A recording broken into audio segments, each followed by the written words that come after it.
Yo, what's up everybody? Welcome to a new YouTube video. Today we're going to be doing a tour of Tokyo, and we're also going to be visiting Mount Fuji, and I will be reading interesting facts about both Tokyo and Mount Fuji. If you guys enjoy the video, consider smashing that like button, subscribe to my channel, and leave a comment in the comments below if you want to see more of these tour videos. Let's get this show on the road, or I should say in the air. Let's go.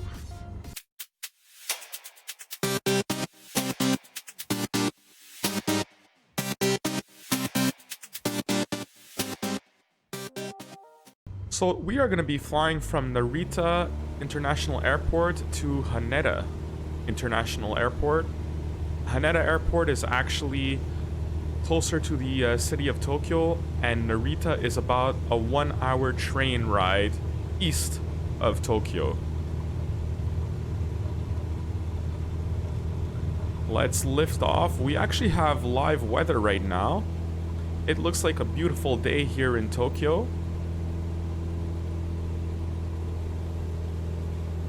And it's late afternoon here in Montreal, so it's early morning in Tokyo, so we see the beautiful sunrise ahead of us.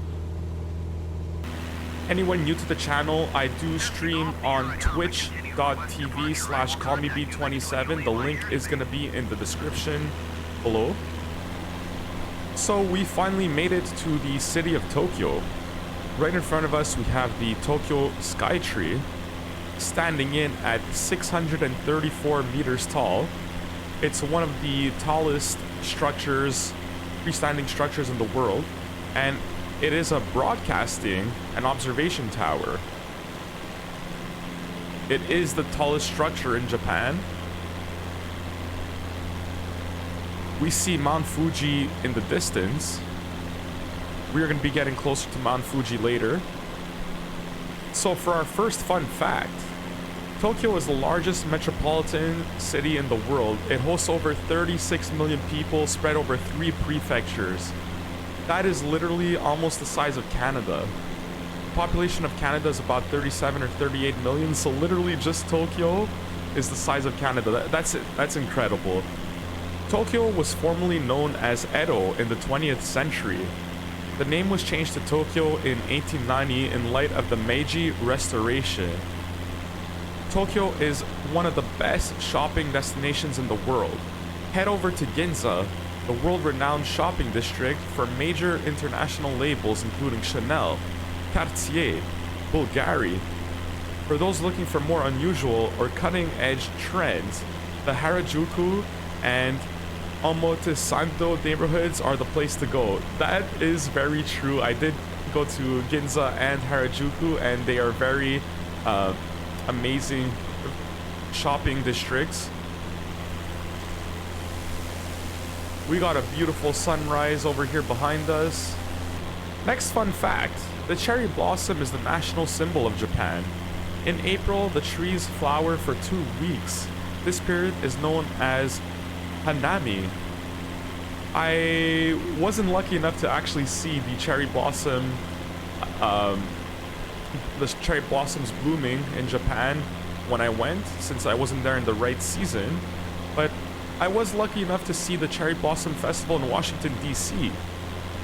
And yeah, basically in Washington in late March or beginning of April, the cherry blossoms that are planted in the National Mall of Washington, D.C., they bloom, and there's all kinds of tourists from all over the world that are there for that festival. Mostly Japanese tourists, actually, which I found quite interesting. A lot of them actually went to Washington, D.C. to check out their Cherry Blossom Festival. But I was lucky to see that IRL when I lived in Washington, D.C. for grad school. We got some amazing views of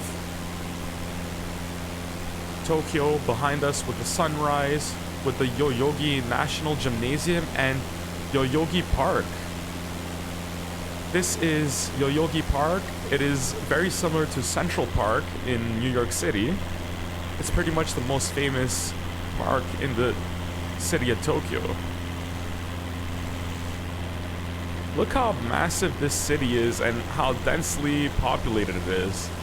37 million people, incredible.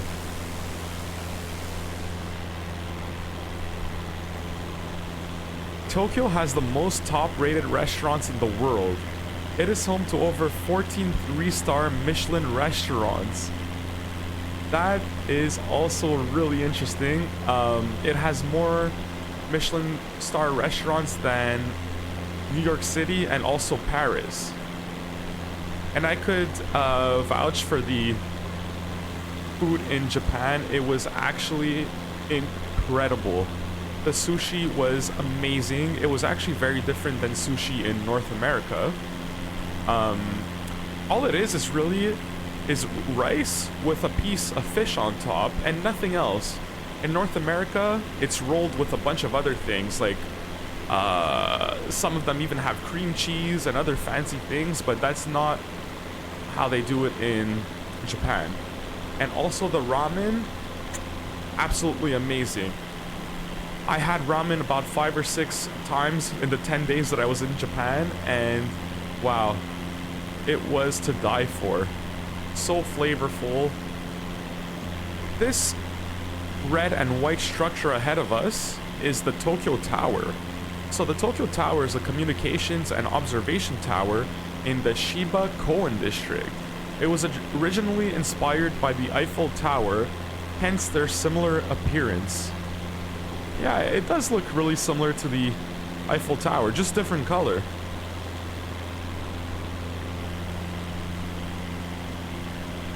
We got the Rainbow Bridge over here.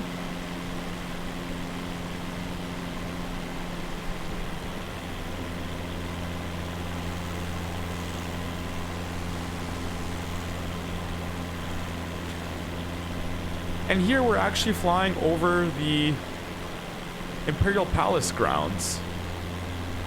I actually got to see the Imperial Palace in real life as well. It was so hot that day. At 10 in the morning, I did a tour of the Imperial Palace grounds and I was sweating. I had to drink so much water that day because I was just drenched in sweat. Yeah, the Imperial Palace is a large tourist attraction that is mostly closed to the public. Yeah, that's the palace itself. However, some of the special areas open to the public on the Emperor's birthday and New Year. So here we have the grounds of the Imperial Palace. I would say this would be a pretty cool place to live if you were an emperor. The Shibuya Crossing, located in the Shibuya ward, is rumored to be the busiest intersection in the world. At peak times, over 1,000 people cross at the same time, coming from all directions. That's actually funny because I did cross the Shibuya Crossing in real life with my friend who actually lives in Japan right now, in Tokyo, and I was a silly tourist recording myself crossing the Shibuya Crossing.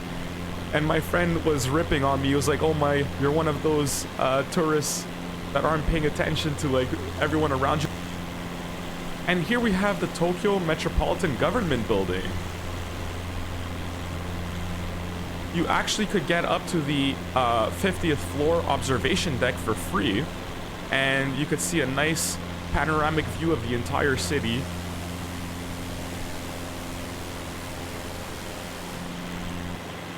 So right ahead of us, we have Mount Fuji,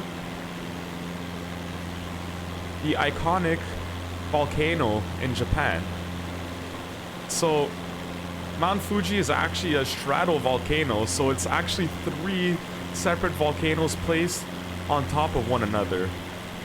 That's really, oh my, I can't believe that. So it has a very distinctive cone shape, and that's actually very unusual for a volcano. Mount Fuji is actually the tallest volcano in Japan.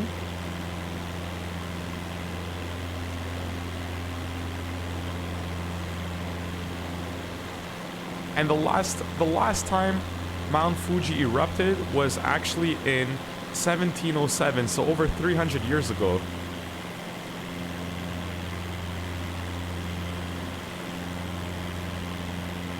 And it actually only takes 4 to 8 hours to trek to the top of Mount Fuji in real life. That's easy, everybody. And we got some amazing scenery around Mount Fuji as well.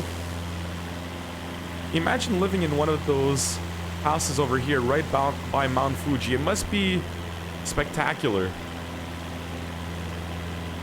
Interestingly enough, when I visited Japan, I took the Shinkansen, or the bullet train, from Tokyo to Kyoto, and then Kyoto to Tokyo back. And unfortunately, the mountain was covered in fog both times, so I didn't get to see the mountain in real life. I was quite disappointed in that, but hopefully it's going to be an excuse to go back to Japan another time, right? Let's actually head back to Haneda Airport, the busiest airport in Tokyo. We actually have someone taking off over here. That's so cool. We have someone taking off from probably this runway over here. Here we are, perfectly aligned with the runway. We're at under 500 feet in altitude.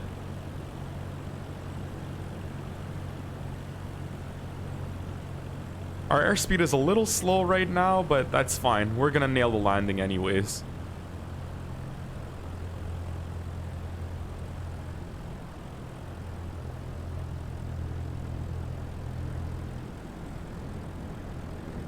Here we are. Stall. And we are on the ground. Perfect, butter smooth landing, everybody. Well, I hope you guys enjoyed the video. If you did, consider smashing that like button, subscribe to my channel, and leave a comment in the comments below.